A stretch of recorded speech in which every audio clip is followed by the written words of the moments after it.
நீங்க பண்ற ஃபுட் பிசினஸ்ல நிறைய செலவு ஆகுதா? இன்ஃபினிட்டி ஃபுட் அகாடமில உணவு தொழிலை கத்துக்கிட்டு யாருக்கு வேண்டுமானாலும் ட்ரெயின் பண்ணலாம். சம்பளத்தை லட்சக்கணக்கில் மிச்சப்படுத்தலாம்.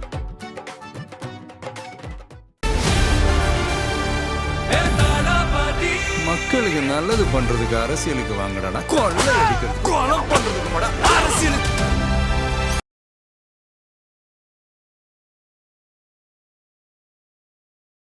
நாம் இன்று பார்க்கும் இதே உலகமாக இந்த போருக்கு பின் இந்த உலகம் இருக்காது. எல்லா பவர் பேலன்ஸ், எக்கனாமிக் பேலன்ஸ் எல்லாமே மாறிடும். இப்போ இருக்கக்கூடிய பவர் பேலன்ஸ், இப்போ இருக்கக்கூடிய எக்கனாமிக் இது எல்லாமே தலைகீழாக மாறிவிடும். அமெரிக்கா முழுமையாக தன்னுடைய முக்கியத்துவத்தை இழந்துடும். இந்த போரை அமெரிக்கா இப்போ தொடங்கியிருக்கு. But America was not prepared. இந்த போருக்காக அமெரிக்கா தனியாலாம் தயார் பண்ணிக்கல தன்னை.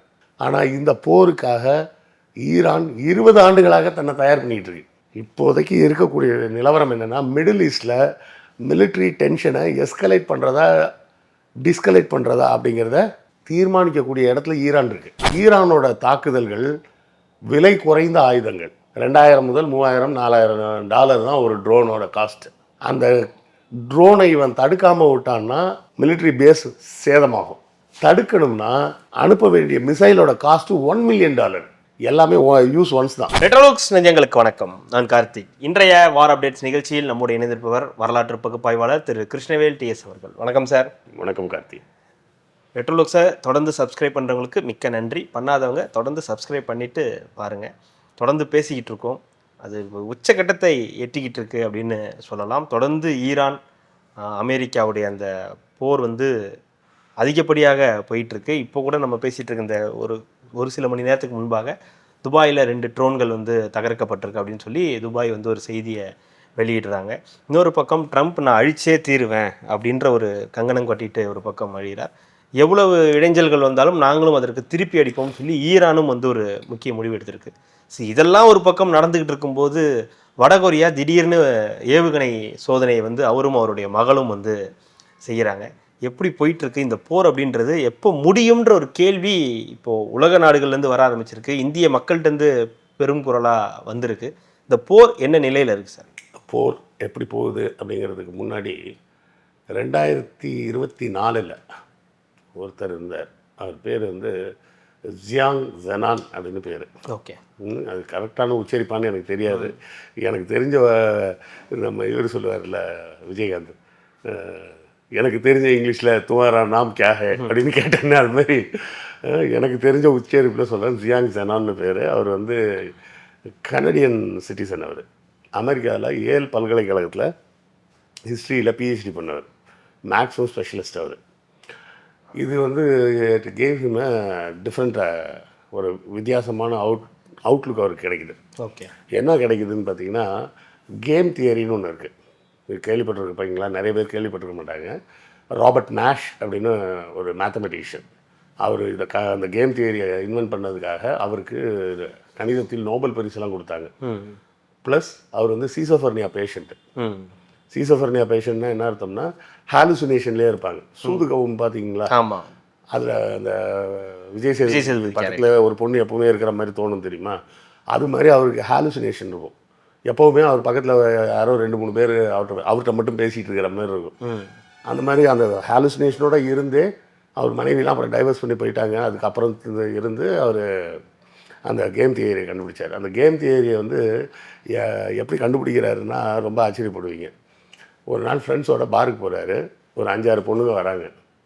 அப்படியே பார்த்துக்கிட்டு இருந்தவர் டக்குன்னு தோணுது அவருக்கு. அப்போ தான் ஸ்ட்ரைக் ஆகுது கேம் தியரி. உடனே அவர் சொல்கிறார் பக்கத்தில் இருக்க ஃப்ரெண்டுக்கிட்ட, வேணா பாரு, அந்த இருக்கையிலே ரொம்ப அழகாக ஒருத்தி தெரிகிறான்னு எல்லோரும் சொல்கிறீங்கல்ல, அவள் மட்டும் இன்றைக்கி ஜோடி இல்லாமல் தனியாக தான் வீட்டுக்கு போவா அப்படின்ட்டு போயிடுவார். போயிட்டு அதுக்கப்புறம் தான் உட்காந்து அந்த தியரியை ஒர்க் அவுட் பண்ணுவார்.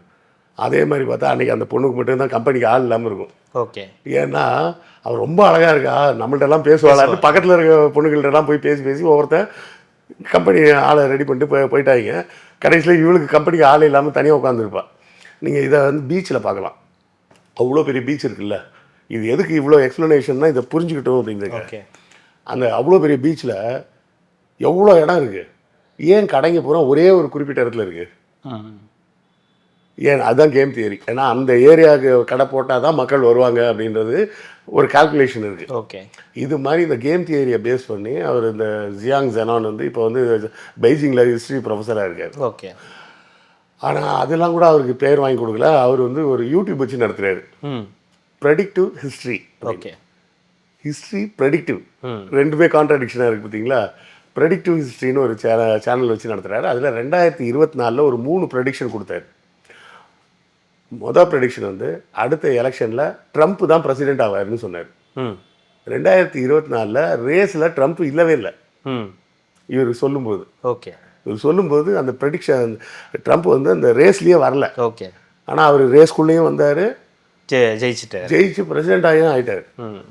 ரெண்டாவது ப்ரெடிக்ஷன் என்ன சொன்னார்னா, ட்ரம்ப் பிரசிடெண்ட்டாக வந்தால் அமெரிக்காவுக்கும் ஈரானுக்கும் போர் வரும்னு நடந்துருச்சு. ஸோ இது நடந்தப்போ யாரும் பெருசாக எடுத்துக்கல. 2024 அவர் சொல்கிறாரு, சொல்லும்போது அப்படின்னு விட்டாங்க. 25 ட்ரம்ப் பிரசிடெண்ட் ஆனப்போவும் அது ஏதோ காக்கா உட்கார பணம் போப்பா அப்படின்ட்டாங்க. இப்போ 3க்கு 2 நடந்துருச்சுன்னு இப்போ அந்த வீடியோ வந்து ஃபுல்லாக வைரல் ஆயிடுச்சு. ஓகே. இது வந்து ஜோசியம்லாம் கிடையாது. ஓகே. ஓகே. ப்ரெடிக்ஷன்றதுக்காகவே அது ஜோசியம் கிடையாதுன்னு சொல்கிறேன். இது mathematical calculation. Okay. Scientific approach. அந்த அவர் சொன்ன அதே மாதிரியான ஒரு தியரி மாதிரி அந்த அதே தியரியை யூஸ் பண்ணி தான் அவர் சொல்கிறாரு. ஓகே. அது மாதிரி இல்லை, அதே தான் அந்த கேம் தியரியை யூஸ் பண்ணி அதில் இருக்க ஃபார்முலாஸை பயன்படுத்தி தான் அவர் இந்த இது சொல்கிறார், இப்படி தான் நடக்கும் அப்படின்னு. மூணாவது என்ன சொல்லியிருக்காருன்னா, இந்த போர் அமெரிக்கா நினைப்பது போர் என்டர் அண்ட் எக்ஸிட்னு நடக்காது. இது ஒரு நீண்ட போராக போகும். இந்த போரின் முடிவில் அமெரிக்காவோட வல்லரசு அப்படின்ற அந்த அதிகாரம் இல்லாமல் போயிடும். The world will not be the same one what we are seeing now. இதுதான் அவர் சொன்ன வார்த்தை. நாம் இன்று பார்க்கும் இதே உலகமாக இந்த போருக்கு பின் இந்த உலகம் இருக்காது. எல்லா பவர் பேலன்ஸ், எக்கனாமிக் பேலன்ஸ் எல்லாமே மாறிடும். இப்போ இருக்கக்கூடிய பவர் பேலன்ஸ், இப்போ இருக்கக்கூடிய எக்கனாமிக் இது எல்லாமே தலைகீழாக மாறிவிடும். அமெரிக்கா முழுமையாக தன்னுடைய முக்கியத்துவத்தை இழந்துடும் அப்படின்னு சொல்லியிருக்காரு. இந்த மூணாவது ப்ரெடிக்ஷன் நடக்குமா அப்படின்னா, இருக்கிற சூழலை வச்சு பார்த்தா நடக்கும்னு தான் தோணுது. எப்படின்னு சொன்னீங்கன்னா, இந்த போரை அமெரிக்கா இப்போ தொடங்கியிருக்கு. But America was not prepared. இந்த போருக்காக அமெரிக்கா தனியாலாம் தயார் பண்ணிக்கல தன்னை. ஆனால் இந்த போருக்காக ஈரான் 20 ஆண்டுகளாக தன்னை தயார் பண்ணிகிட்டு இருக்கு. இப்போதைக்கு இருக்கக்கூடிய நிலவரம் என்னென்னா, மிடில் ஈஸ்டில் மிலிட்ரி டென்ஷனை எஸ்கலேட் பண்ணுறதா டிஸ்கலேட் பண்ணுறதா அப்படிங்கிறத தீர்மானிக்கக்கூடிய இடத்துல ஈரான் இருக்குது. அது மட்டும் இல்லை, மிலிட்டன்ட் குரூப்ஸ், ஈராக்கி மிலிட்டன்ஸ், அவங்கெல்லாம் பழைய சதாம் சப்போர்ட்டர்ஸ். லெபனானில் ஹெஸ்புல்லா, பாலஸ்தீனில் ஹமாஸ், ஏமனில் ஹவுதி, அப்புறம் 4 மிலிட்டன்ட் குரூப்பு ப்ளஸ் ஈரான். இவங்க தான் வந்து அந்த ஏரியாவோட மிலிட்ரி அன்ரெஸ்டா இல்லை பீஸ்ஃபுல்லாக இருக்கா அப்படின்றத முடிவு பண்ணுற இடத்துல 20 ஆண்டுகளாக ஈரான் பிளான் பண்ணி உட்காந்துருக்கு. இது நம்பர் 1. ஸோ ஒருத்தன் வந்து 20 வருஷமாக ப்ரிப்பேர் பண்ணியிருக்கான், ஒருத்தன் போகிற போக்கில் சண்டைய ஆரம்பிச்சிருக்கான். அப்போ ப்ரிப்பேர்டாக இருக்கிறவன் ஜெயிப்பானா, அன்ப்ரிப்பேர்டாக வந்தவன் ஜெயிப்பானான்றது நம்பர் 1 கேள்வி. ஓகே. நம்பர் 2 வந்து அவங்களுடைய மிலிட்ரி செக்ரட்டரி ஒருத்தர், அமெரிக்காவோட பிளிங்கெட்னு ஒருத்தர். ஓகே. அவர் என்ன அவர் ஒரு 4 நாளைக்கு முன்னாடி அறிக்கையை விட்டார். இந்த போரில் ஈரானுக்கு எதிராக செலுத்துவதற்கு எங்களிடம் போதுமான ஏவுகணைகள் ஸ்டாக்கில் இல்லைன்ட்டார். ஸ்டாக்கு கம்மியாக இருக்குதுன்னு சொல்லியிருக்கார். ஒரு மிலிட்ரி செக்ரட்டரி இதை சொல்கிறார். அங்கே வந்து செக்ரட்டரின்னு தான் சொல்லுவாங்க, நம்ம இங்கே வந்து மந்திரின்னு சொல்கிறதா அங்கே செக்ரட்டரிம்பாங்க. அவர் வந்து சொல்கிறார். இது 2வது பாயிண்ட். 3வது பாயிண்ட் எடுத்திங்கன்னா, ஈரானோட தாக்குதல்கள் விலை குறைந்த ஆயுதங்கள். 2000 முதல் 3000 4000 டாலர் தான் ஒரு ட்ரோனோட காஸ்ட். அந்த ட்ரோனை இவன் தடுக்காமல் விட்டான்னா மிலிட்ரி பேஸ் சேதமாகும். தடுக்கணும்னா அனுப்ப வேண்டிய மிசைலோட காஸ்ட்டு $1 மில்லியன். எல்லாமே யூஸ் ஒன்ஸ் தான், போயிட்டு அடிச்சுட்டு திருப்பிலாம் வராது, போனது தான், முடிஞ்சு போயிடுச்சு. அப்போது ஒரு $5000 வச்சுக்கோங்க. $5000 உள்ள ஒரு ஆபத்தை தவிர்ப்பதற்கு அதே மாதிரி $5000 ஒன்றும் இல்லை, $1 மில்லியன் தான் வச்சுருக்கிறேன். இப்போது அமெரிக்காலேயே இன்னொரு ரிட்டையர்டு மிலிட்ரி ஆஃபீஸர் என்ன சொல்லியிருக்காரு, Iran had made us deaf and blind. நம்ம காதுகளையும் கண்களையும் ஈரான் பிடுங்கிருச்சு அப்படின்னு சொல்கிறாரு. ஏன்னா அந்த பகுதியில் இதோட 3 பெரிய தாட் சென்டர் அப்படிம்பாங்க. தாட் சென்டர்னால் அது வந்து என்ன சொல்கிறது, அதுதான் வந்து மானிட்டரிங். இது ஓகே. இந்த ரேடார் மாதிரி வச்சு மானிட்டர் பண்ணுறது. இப்போ அதை பூரா இடிச்சிட்டாங்க. 3ஓ 4ஓ மொத்தமாக இடிச்சிட்டாங்க. அதை கட்டணும்னா பல 100 மில்லியனுக்கு மேலே டாலரில் செலவாகும். அதை ஒரு நாளில் சிம்பிளாக இடிச்சிட்டாங்க. ஓகே. அது இடிச்சாச்சுன்னா இவனுக்கு கண்ணுங்க தெரியாது, காதும் கேட்காது. மிசைல் தலைக்கு மேலே வந்ததுக்கப்புறம் தான் பார்க்க முடியும். முன்னாடி எப்படின்னா அங்கே மிசைல் கிளம்பினோடனே உங்களுக்கு தெரிஞ்சிடும். இப்போ வெறுங்கண்ணால் தான் பார்க்கணும். பார்த்தா ஐயோ ஆமாண்டா வந்துருச்சு அப்படின்னு தான் பார்க்க முடியும்.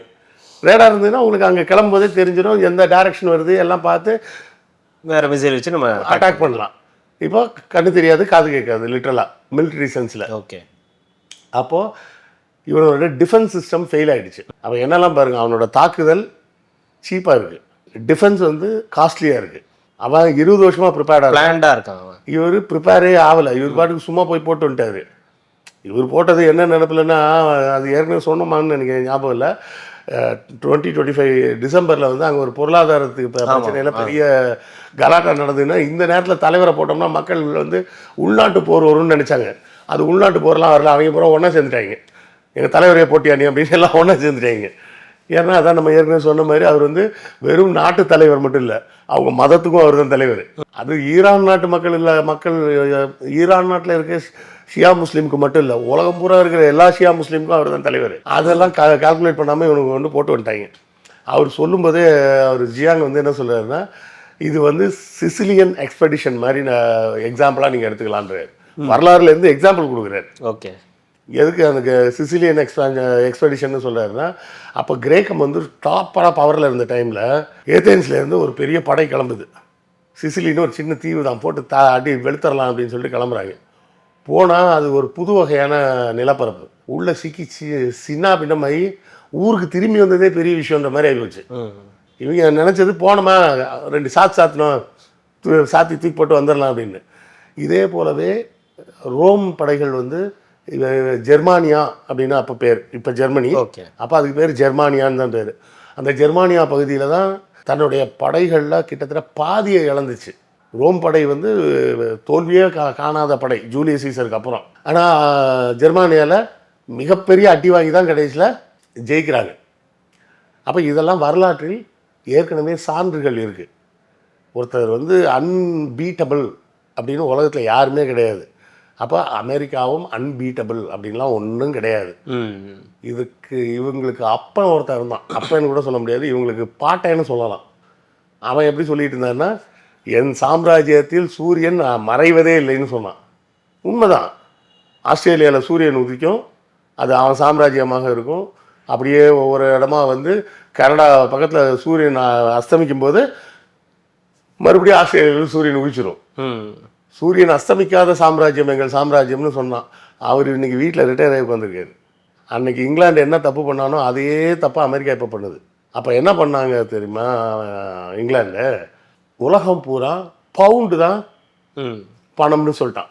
ஸோ நீங்கள் ஆஸ்திரேலியாவில் பொருள் வாங்கணுன்னாலும் பவுண்டு வேணும், சைனாக்காரன் வாங்கணுனாலும் பவுண்டு தான் வேணும் அப்படின்னு பவுண்டு டிபெண்டாகவே ஒரு 100 ஆண்டுகளுக்கு மேலே இருந்தது. அதாவது கரெக்டாக சொல்கிறதாவது 1800களில் தொடங்கி முதலாம் உலகப் போர் வரை அப்படி தான் இருந்தது. ஓகே. பவுண்டு தான் அப்படின்னு எல்லா இடமும் இருந்தது. அப்போ கோல்டோட ப்ரைஸை வந்து இங்கிலாந்து தான் கட்டுப்படுத்துச்சு. இங்கிலாந்து சொல்கிறது தான் கோல்டோட ரேட்டு, புரியுதுங்களா? இப்போ வந்து அப்படி கிடையாது. கோல்டு வந்து மார்க்கெட்டுக்கு சொல்கிறது தான் ரேட்டு. ஃபஸ்ட்டு வேர்ல்டு வார் வரும்போது தான் என்ன பண்ணுறாங்க, இங்கிலாந்து கோல்டை வந்து நாங்கள் மார்க்கெட்டுக்கு விட்டுறோம், இனிமேல் நாங்கள் கட்டுப்படுத்த மாட்டோம் அப்படின்னா அதை மார்க்கெட்டுக்கு ஓப்பன் பண்ணிட்டாங்க கோல்டை. அதுக்கப்புறம் எல்லா பக்கமும் ஒவ்வொரு ரேட் வந்துருச்சுன்னு வச்சுங்க. ஃபஸ்ட்டு வேர்ல்டு வாரில் பிரிட்டன் பண்ண வேலை என்னென்னா, எல்லா நாடுகள் மேலும் கடன் வாங்கினாங்க. இந்தியாவிலேருந்து ஒரு படைகள் போகணும் சண்டைக்கு அப்படின்னா அதுக்கு இந்தியாவுக்கு வாங்கின கடன், ஆஸ்திரேலியாவிலேருந்து சண்டைக்கு போகணுன்னா அது ஆஸ்திரேலியா வாங்கின கடன். சண்டைக்கு போகிறது இவர், ஆனால் ஆஸ்திரேலியா வீரர்கள் தானே வராங்க, அதனால அந்த நாட்டு கடன் இப்படின்னு சொல்லியே எல்லா பக்கமும் கடன் வாங்கி வச்சிட்டாங்க. இப்போ இந்த கடன் வந்து 1925 அவங்களுக்கு கழுத்து நெருக்க ஆரம்பிக்குது. சரி, இந்த கடன் தொல்லையிலேருந்து வெளியே வரணும்னா ஒரே வழி இதுதான் அப்படின்னு சொல்லிட்டு என்ன பண்ணுறாங்க, சூயஸ் கால்வாயை நம்ம கண்ட்ரோலில் எடுப்போம் அப்படின்னு எடுக்கிறான். 1935 ஒரு இந்த கிரைசிஸ் பில்டப் ஆகுதுன்னு, சரி நம்ம வந்து சூயஸ் கேனாலை நம்ம கையில் எடுத்துட்டோம்னா அதில் வரக்கூடிய சுங்க வரி ஃபுல்லாக நமக்கு வந்துடும். அது ஃப்ரான்ஸும் இங்கிலாண்டும் சேர்ந்து கட்டின ப்ராஜெக்ட். அதை ஃப்ரான்ஸை துரத்தி விட்டு நம்ம எடுத்துக்கலாம் அப்படின்னு பிளான் பண்ணாங்க. அந்த போரில் மிகப்பெரிய அடி விழுது. பிரான்ஸுக்கிட்ட தோக்க முடியாது அப்படின்னு நினச்சாங்க, தோத்துட்டாங்க. அதோட இங்கிலாந்து கலகலத்து போச்சு. நம்ம எல்லாரும் நினச்சிக்கிட்டு இருக்கோம் இந்தியா வந்து போராடி சுதந்திரத்தை வாங்கிட்டோன்னு நினச்சிட்டு இருக்கோம். அவன் சுதந்திரத்தெலாம் நம்ம வாங்கலை. அவன் வந்து 1935 அப்புறம் செகண்ட் வேர்ல்டு வார் வேறு வந்துருச்சு. அதுக்கு பேரே வந்து மற்ற ஊர்லலாம் American navy, Russian navy, Chinese navy அப்படின்னு தான் சொல்லுவாங்க. பிரிட்டனோட நேவிக்கு மட்டும் என்ன பேர் தெரியுங்களா? Royal navy. ராயல் நேவின்னு சொன்னாலே அது வந்து இங்கிலாண்டை தான் குறிக்கும். அதே மாதிரி த கிங், த குயின் அப்படின்னு சொன்னீங்கனாலே அது இங்கிலாந்து அரசரை தான் குறிக்கும், இங்கிலாந்து ராணியை தான் குறிக்கும். அதே போலவே த பிரசிடென்ட்னு சொன்னால் இப்போ அமெரிக்க பிரசிடென்ட்டை மட்டும் தான் குறிக்கும். மற்ற பிரசிடென்ட்லாம் சொல்லும்போது நாட்டு பேரை சொல்லணும். த பிரசிடென்ட் சொன்னீங்கன்னா அது யூஎஸ் பிரசிடென்ட் தான். ஓகே, ரெண்டுக்கும் ஒத்து போகுதுன்றதுக்காக சொல்லணும். அப்போது அன்பீட்டபிள் ராயல் நேவின்னு வச்சுருந்தப்போ ஹிட்லர் உள்ளே போந்து வெளுன்னு வெளுத்தான். ஸோ ஒரு செகண்ட் வேர்ல்டு வார் முடிஞ்ச உடனே பிரிட்டன் என்ன பண்ணிச்சு, இது சரியாக வராது, இதுக்கு மேலே நம்ம கடன் வாங்க முடியாது, அப்போ என்ன பண்ணலாம், எல்லா நாட்டுக்கும் சுதந்திரத்தை கொடுத்துருவோம். சுதந்திரத்தை கொடுத்துடலாம், அந்த கடன் அந்தந்த நாட்டு மேலேயே கொடுத்துருவோம். உனக்கு தானே கடன் வாங்கின, சுதந்திரம் தரல, அந்த கடனையும் நீ சேர்த்து கட்டிக்கோ அப்படின்னு சொல்லி தான் எல்லா நாடையும் கழட்டி விட்டு எல்லாவனையும் கடன்காரனாகவே பிரித்து விட்டாலும் கண்ட்ரோல் அவங்க கையில் வச்சுக்கிட்டான். எப்படி முன்னாடி யுனைடெட் கிங்டமோட அடிமை நாடு அப்படின்னு இருந்தது போல காமன்வெல்த்தோட உறுப்பு நாடுன்னு மாற்றிட்டாங்க. நீங்கள் எல்லாம் காமன்வெல்த்தில் உறுப்பினர்கள். காமன்வெல்த் என்ன, யாரோட காமன்வெல்த்து? பிரிட்டனோட காமன்வெல்த். இந்த காமன்வெல்த் நாடுகள் பூரா ஒரு கணக்கு போட்டு இதெல்லாம் நாங்கள் வாங்கின கடன் இல்லைப்பா, இந்த கடன்லாம் பிரிட்டன் வாங்கின கடன், அதை அவன்கிட்ட வாங்கிக்கோ அப்படின்னு சொல்லிட்டாங்கன்னா முடிஞ்சு போச்சு, இங்கிலாந்து திவாலாயிரும். அது மாதிரி ஆகாமல் அவன் என்ன பண்ணிட்டான், ஆளுக்கு ஒவ்வொரு இதை கொடுத்து நீங்கள் எல்லோரும் காமன்வெல்த்தில் தான் இருக்கணும், காமன்வெல்த்தில் இல்லைன்னு சொன்னால் நாங்கள் உனக்கு எதுவும் எக்ஸ்போர்ட் பண்ண மாட்டோம், இம்போர்ட் பண்ண மாட்டோம், அந்த மாதிரி விஷயங்கள்லாம் சொல்லி மிரட்டி எல்லாரையும் உள்ளே சேர்த்துட்டாங்க. இப்போவும் காமன்வெல்த்தோட ஹெட் யாருன்னா இங்கிலாந்து அரசர் தான். ஸோ இன்டைரக்டாக நம்ம எல்லோரும் இங்கிலாந்துக்கு கீழே தான் இருக்கோம். ஓகே, இன்றைக்கும். இப்போ அமெரிக்காவுக்கு வருவோம். 1935 கிரேட் டிப்ரெஷன் அதெல்லாம் சொல்லி முடிச்சிட்டோம். அந்த கிரேட் டிப்ரெஷன்லேருந்து வெளிவர முடியல. செகண்ட் வேர்ல்டு வார் முடிஞ்ச உடனே பெரும்பாலான ஐரோப்பிய நாடுகள் பூரா திவாலாகிற கண்டிஷன் வந்துடுச்சு. யார்ட்டையுமே இப்போ எந்த பொருளும் கிடையாது. ஏன்னா அந்த 2 உலக யுத்தத்துலேயும் என்ன பண்ணுறாங்கன்னா ஊராக இருக்கிற இன்ஃப்ராஸ்ட்ரக்சரை போக உடைக்கிறாங்க. இவன் ஃப்ரான்ஸில் ஒரு பாலம் கட்டி வச்சுருப்பான், அந்த பாலத்தை ஸ்பெயின்காரன் போய் உடச்சிருவான். ஸ்பெயின்காரன் ஒரு பாலம் கட்டி வச்சுருப்பான், இவன் போய் உடச்சிருவான். இவங்க 2 பேரும் சேர்ந்து போய் ஜெர்மனியில் இருக்க பாலத்தை உடைப்பாங்க. இப்படி தான் உடச்சிட்டு இருந்தாங்க. அந்த 2 உலக யுத்தத்துலேயும் என்னெல்லாம் இன்ஃப்ராஸ்ட்ரக்சர் இருக்கோ எல்லாத்தையும் உடச்சிட்டாங்க. அப்போ இன்ஃப்ராஸ்ட்ரக்சரை திரும்ப பில்ட் பண்ணணும், விவசாயத்தை ரெடி பண்ணணும், எல்லாம் பண்ணால் காசு வேணும், காசு இல்லை யார்ட்டையும். இந்த உலக போரில் கடைசியாக தான் உள்ளே வருது அமெரிக்கா. பேர்ல் ஹார்பர் இன்சிடென்ட்டுக்கு அப்புறம், பேர்ல் ஹார்பர் இன்சிடென்ட் தான் லாஸ்ட்டு. அதுக்கப்புறம் தான் அமெரிக்கா உள்ளே வருது, 2 பாம்பை போடுறான், ஜப்பான் அடங்குது, ஹிட்லர் அடங்குறான், முடிஞ்சு போச்சு சண்டை. அதனால அமெரிக்காவோட இன்ஃப்ராஸ்ட்ரக்சரில் பெருசாக சேதம் எதுவும் கிடையாது. ரஷ்யா இது ஐரோப்பா ஃபுல்லாக சேதம் தான். அப்போ என்ன பண்ணுறான் அமெரிக்கா, நான் வேணால் உங்களுக்கு கடன் தரேன், நான் டாலர் தரேன், நீங்கள் என்ன பண்ணுங்கள் பொருட்கள்லாம் வாங்கிக்கிங்க, அதுலேயும் தேவையான பொருட்களை என்கிட்டயே நீங்கள் அந்த டாலர் கொடுத்தே வாங்கிக்கிங்க. நாங்கள் ஒரு ஹோட்டல் வச்சுருக்கேன், நீங்கள் வரீங்க, இந்தா 5000 கடன் தரேன் வச்சுக்கோ, அந்த காசை வச்சு என் ஹோட்டல்லே வந்து சாப்பிட்டுக்கோன்னு சொல்கிற மாரி. அப்போ ஐரோப்பிய நாடுகளை சார்ந்தே மற்ற நாடுகளின் பொருளாதாரம் இருந்ததுனால மற்ற நாடுகளும் கொஞ்சம் கொஞ்சமாக இந்த டாலருக்கு வந்துட்டாங்க. அதனால தான் டாலர் இல்லாமல் எக்ஸ்போர்ட் இம்போர்ட்டே இல்லைன்ற மாதிரி இன்றைக்கு சூழல் உலகம் மாறிடுச்சு. மாறி அது பெட்ரோலியம் நாடுகளையும் கண்ட்ரோல் பண்ண ஆரம்பிச்சிச்சு. இந்த டாலர் உள்ளே வரல அப்படின்னு சொன்னால் இந்த அரபு நாடுகள்லாம் தனித்தனியாக அவங்கவுங்க இஷ்டத்துக்கு அவங்க வணிகம் பண்ணிகிட்டு இருந்திருப்பாங்க. அவங்களையும் டாலரில் போட்டு லாக் பண்ணுறான். ஈரான் கூட சண்டையே இருக்குதான், டாலருக்குள்ளே அந்த டாலர் கேட்டுக்குள்ளே வாண்டுறான், கேட்டுக்குள்ளேயும் வர மாட்டான் அப்படின்றது தான் பஞ்சாயத்து. இப்போ ஆமாம், நீ கேட்டுக்குள்ளே வந்துருன்றான், கேட்டுக்குள்ளே வர முடியாதுன்றான் அவன். சதாம் ஹுசேனும் இதுதான் சொன்னார், கேட்டுக்குள்ளே வரமாட்டேன்னு. இதுதான் பஞ்சாயத்து ஓடிட்டு இருக்கு. இப்போ என்னன்னு நல்லா யோசிச்சு பாருங்க. இப்போ எல்லா பக்கமும் டாலர் நம்பி தான் உட்காந்துருக்கு. எப்படி முதல் உலக யுத்தம் முன்னாடி பிரிட்டனோட பவுண்டை நம்பியே உட்காந்துருந்த மாதிரி இப்போ எல்லாரும் டாலரை நம்பி உட்காந்துருக்காங்க. இப்போ இவன் போரில் உள்ளே போய் மாட்டுறப்போ 1935 கம்பேர் பண்ணி பாருங்க. கிரேட் டிப்ரெஷன் அப்போ போருக்கு போனோடனே அவனால் கடனை தாங்க முடியல. இப்போ இவராலையும் கடனை போருக்குள்ளே போயிட்டாரு, கடன் இருக்குது. நீங்கள் போர் நடந்துக்கிட்டே இருந்ததுன்னா அந்த கடன் பிரச்சனை வந்து வெளியே தெரியாது. போர் முடிஞ்சிருச்சுன்னா எல்லாம் வெட்ட வெளிச்சமாகிடும். அப்போ இது எல்லாத்தையும் கணக்கு போட்டு பார்த்தோம்னா அவர் ஜியாங் ஜெனான் சொன்னது நடப்பதற்கு முழு வாய்ப்பு இருக்குது. இதில் இன்னொரு விஷயம் நம்ம எல்லாரும் கவனிக்காத ஒரு விஷயம், உங்களுக்கு 2 சாய்ஸ் தரேன், எந்த சாய்ஸ் வேணும்னு நீங்கள் முடிவு பண்ணிக்கிங்க. உங்களுக்கு மாதம் 2 லட்ச ரூபாய் சம்பளம், மாதம் 1 லட்ச ரூபாய் சம்பளம், இந்த 2 ஆப்ஷனில் எதை எடுப்பீங்க? ஆப்வியஸ்லி 2 லட்சம் தான் எடுப்பாங்க. ஆனால் இந்த 2 லட்சம் ரூபாய் சம்பளத்தோட உங்களுக்கு கமிட்மெண்ட் வந்து 2,20,000 ரூபாய். இந்த 1 லட்சம் ரூபாய்க்கு கமிட்மெண்ட் வந்து வெறும் 25,000 ரூபாய். இப்போ எதை எடுப்பீங்க? 1 லட்சம். கரெக்டா? இதுதான் பிரச்சனை. இப்போ நம்மளை இங்கே வந்து சொல்லிட்டு இருக்காங்க, எடப்பாடியார் இருந்தப்போ பாருங்க அவர் 5 கோடி தான் கடன் வச்சுட்டு போனார். இப்போ ஸ்டாலின் பாருங்க 9 கோடி ஆக்கிட்டாரு, 10 லட்சம் கோடி ஆக்கிட்டாரு அப்படின்னு.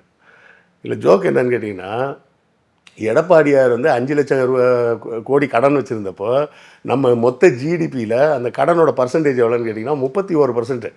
இப்போ இந்த 9 லட்சம் கோடி கடன் இருக்கு, இது இப்போ உள்ள ஜிடிபியில் எத்தனை பர்சன்டேஜ் அப்படின்னு பார்த்தீங்கன்னா 25%. இதுதான் நான் சொன்ன அந்த உதாரணம். 2 லட்சம் ரூபாய்க்கு என்ன கமிட்மெண்ட், 1 லட்சம் ரூபாய்க்கு என்ன கமிட்மெண்ட். இங்கே 9 லட்சம் கடன் இருந்தாலும் இது மொத்த உற்பத்தியில் 25% தான். அது 5 லட்சம். அப்போ வந்து உற்பத்தி எவ்வளோ மோசமாக இருந்திருக்குன்னு பாருங்க. இப்போ உற்பத்தி வளர்ந்துருக்கு. இப்போ இந்த 25% கடனுக்கே இங்கே லபோன்னு கத்துறாங்களே. அமெரிக்கா வந்து அதோட ஜிடிபிக்கு ஈக்குவலாக எவ்வளோ கடன் வாங்கியிருக்கு தெரியுமா சார்? அமெரிக்கா பணக்கார நாடு, அவங்க ஏன் சார் கடன் வாங்குறாங்க அப்படின்றீங்களா? அமெரிக்காவோட ஜிடிபியில் 120% கடன் வாங்கி வச்சுருக்காங்க. மொத்த நாட்டோட உற்பத்தி அளவில் 120% கடன் வாங்கி வச்சுருக்காங்க. கடன் வாங்கி என்ன பண்ணுறது? இஸ்ரேலுக்கு காசு கொடுக்கறது, இந்த மாதிரி இந்த வேலை பண்ணிட்டு இருக்காங்க. போர் நடத்து, அவன் மேலே போய் குண்டை போடு. இப்போ யோசிச்சு பாருங்க, 20 வருஷம் ஒருத்தன் ப்ரிப்பேர்டாக இருக்கான் ஒரு சண்டைக்கு, நீ ப்ரிப்பேராகவும் இல்லை, ஊர்பட்ட கடன் வாங்கி வச்சிருக்கிற, போரையும் நிறுத்த போகிறது இல்லை. அப்போ அந்த 3வது ப்ரெடிக்ஷன் நடக்கும். இதில் இன்னொன்று, வடகொரியா அவங்க ஒரு ஏவுகணை சோதனை நடத்தியிருக்கிறது. இதுக்கு ஏதாவது சம்மந்தம் இருக்கா இல்லை எதுவும்? சும்மா அவர் அப்போ தமாஸ் பண்ணுவார். அவர் ஜோக்கா? அவர் தமாஸ் தான். அவர் தமாஸ் பேர் வெளியே அப்பப்போ தமாஸ் பண்ணிட்டு இருப்பாருன்னு வச்சுக்கிங்களேன். இல்லை, திடீர்னு ஒரு ஏவுகணை சோதனை. எப்போ மூடி வச்சிருக்க கைக்கு வந்து மரியாதை ஜாஸ்தி. ஓகே, என்ன உள்ள இருக்குன்னு தெரியாது, யாருக்கும் தெரியாது. நான் வெறுங்கையா கூட இருக்கலாம், அது எனக்கு மட்டும் தான் தெரியும். ஸோ அச்சுறுத்தல் இல்லையா எதுவும்? நார்த் கொரியாவை பொறுத்தவரை எப்போவுமே மூடின கை தான் அது. அதனால் எல்லா யூடியூப்பில் பொழுது போகாதவங்க பூரா ஆளுக்கு வேலை என்ன வேணால் பேசிக்கலாம். உனக்கு தெரியுமா கிம் ஜாங் பற்றி தெரியுமா, அவர் எப்பேற்பட்டாலும் தெரியுமா, அவர் என்னெல்லாம் வச்சுருக்காரு தெரியுமா, அவர் உட்கார்ந்த இடத்துலேருந்து நார்த் கொரியாவில் இருக்க எல்லா வீடையுமே கண்காணிப்பார் தெரியுமா, நீங்கள் வாய்க்கு வந்ததெல்லாம் பேசிகிட்டு இருக்கலாம். அது ஒன்றும் தெரியாது நமக்கு. அது 2 வருஷத்துக்கு ஒரு தடவை, 3 வருஷத்துக்கு ஒரு தடவை அந்த மாதிரி திடீர்னு ஒரு ஏவுகணை பரிசோதனை பண்ணுவார், எல்லாமே பண்ணுவார். அது மாதிரி பண்ணியிருப்பார். வேணா சரி போர் நடக்குது, நம்மளும் ஒரு ராக்கெட்டை விடுவோம், தீபாவளிக்கு எல்லோரும் ராக்கெட் விடுறாங்கன்னு நம்மளும் ஒன்று விட்டு பார்ப்போம் அப்படின்ற மாதிரி கூட செஞ்சுருக்கலாம். பட் அது இதையும் லிங்க் பண்ணுற அளவுக்கு, அதாவது பொருளாதார ரீதியாக நார்த் கொரியா அவ்வளோ பவர்ஃபுல்லாக கிடையாது. ஓகே, பொருளாதார ரீதியாக அவ்வளோ பெரிய பவர்ஃபுல்லான கண்ட்ரி கிடையாது. இன்னும் சொல்லப்போனால் ஒரு உலகப்போரை தாங்கக்கூடிய அளவுக்கு ரஷ்யாவுக்கே பொருளாதாரம் கிடையாது. இன்னும் சொல்லப்போனால் உலகப்போரை தாங்குவதற்கு உலகத்தில் எந்த நாட்டுக்குமே பொருளாதாரம் இது கிடையாது. ஸோ இவர் வந்து உள்ளே வந்து குதிப்பார் அப்படிங்கிறதெல்லாம் எதிர்பார்க்க முடியாது. ஆனால் ஒரு 4-5 நாளைக்கு முன்னாடி ஒரு அறிக்கை விட்டார். ஈரான் விரும்பினால் நாங்கள் வந்து மிசைல் கொடுப்போம், ஒன்று போதும், அந்த ஒன்றே இஸ்ரேலை காலி பண்ணிவிடும் அப்படின்னு ஒரு அறிக்கை மாதிரி ஒன்று விட்டுருந்தார். அது அப்பப்போ போர்கள் நடக்கும்போது அவர் வழக்கமாக செய்யக்கூடிய ஸ்டண்ட்டு தான் வச்சுங்களேன். ஸோ அதை நம்ம சீரியஸாக எடுத்துக்க வேண்டிய அவசியம் இல்லை. இந்த அனாலிசிஸ் எல்லாம் வச்சு பார்த்தோம்னா அமெரிக்காவின் மூடு விழா நெருங்கி கொண்டு இருக்கிறது. ஒரு காலத்தில் அப்படி தாங்க இருந்தது. யாராவது சொன்னால் நம்புவாங்களா? 1900 இன்னும் ஒரு 40 வருஷம் தாங்க பிரிட்டன் அவ்வளோதான் அப்படின்னு சொல்லியிருந்தா எவனா நம்புவானா? வாய்ப்பு இல்லை, யாருமே நம்பியிருக்க மாட்டாங்க. ஆனால் அதுதான் நிதர்சனமாக நடந்துச்சு. கண்ணு முன்னாடி மொத்த சாம்ராஜ்யம், சூரியன் அஸ்தமிக்காத சாம்ராஜ்யம் முடிஞ்சு போச்சு. இன்றைக்கி வயசாகி வீட்டில் ரிட்டையர் ஆன தாத்தா மாதிரி வீட்டில் உட்காந்துருக்கிறாரு. பேப்பர் படிக்கிறது மட்டும்தான் வேலை. அப்பப்போ அப்படி இந்த ஒரு காப்பி கூட அப்படின்ற மாதிரி உட்காந்துருக்கிறாரு வீட்டில். மற்றபடி உலக அரசியலில் இங்கிலாந்தோட பங்கு எதுவுமே கிடையாது. ஒரு 100 வருஷத்துக்கு முன்னாடி உலக அரசியல் இங்கிலாந்து மட்டும்தான் உலக அரசியல்னு இருந்த அது 100 வருஷத்தில் இப்போ எப்படி 100 வருஷத்தில் கூட இல்லை, 40 வருஷத்தில் வீட்டில் ரிட்டையர் ஆகி உட்காந்தாச்சு. அதுக்கப்புறம் எந்திரிக்கவே இல்லையே பிரிட்டன். ஸோ எந்த நாடும் இன்எவிட்டபிள், டிஃபீட்டபிள் அப்படின்லாம் யாருமே கிடையாது. ஒரு காலத்தில் உலகத்தின் மையமாக ஈஜிப்ட் இருந்தது 5000 வருஷத்துக்கு முன்னாடி. அதுக்கப்புறம் அது எந்திரிக்கவே இல்லை. அதுக்கப்புறம் இன்றைக்கி வர எகிப்து வந்து வரலாற்றில் எந்த பேரும் வாங்கவே இல்லையே. 5000 வருஷமாக டம்மி ஆயிடுச்சு. இப்போ இங்கிலாந்து எடுத்து 100 வருஷமாக டம்மியாக தான் உட்காந்துருக்கு. அப்போ அதே நிலைமை அமெரிக்காவுக்கும் வர வாய்ப்பு இருக்குது. ஓகே, வரும்னு நான் சொல்லலை, வரும்னு அவர் சொல்லியிருக்காரு, ஜியாங் சொல்லியிருக்காரு, நான் சொல்லலை. பட் வருவதற்கு வாய்ப்பு இருக்கான்னா வாய்ப்பு இருக்குது. ஏன்னா வாங்கி வச்சிருக்க கடன் அப்படி. அந்த கடன் மேட்டரை தேடி பார்க்கும்போது தான் தலை சுற்றிடுச்சு. 120% கடன் வாங்கி வச்சிருக்கானா அப்படின்னு சொல்லாங்கல்ல. பார்க்குறது அவர் என்னப்பா எவ்வளோ பெரிய பணங்க. அதானி எவ்வளோ கடன் வச்சுருக்காரு, லட்சக்கணக்கான கோடியில் கடன் வாங்கி வச்சுருக்கிறாரு. அது மாதிரி தான் அமெரிக்காவும் கணக்கே இல்லாமல் கடன் வாங்கி வச்சுருக்கு. இந்த நேரத்தில் போர்கள்லாம் வந்ததுன்னா மொத்தமாக ஊற்றி மூடிடுவாங்க. கண்டிப்பாக. அது அடுத்தடுத்த நிகழ்வுகள் எப்படி இருக்குன்றதை தொடர்ந்து பேசலாம். மிக்க மகிழ்ச்சி. நன்றி. நன்றி. மக்களுக்கு நல்லது பண்றதுக்கு அரசியலுக்கு வாங்கடா, கொள்ளை அடிக்கிறது, கொலை பண்றதுக்கு அரசியலுக்கு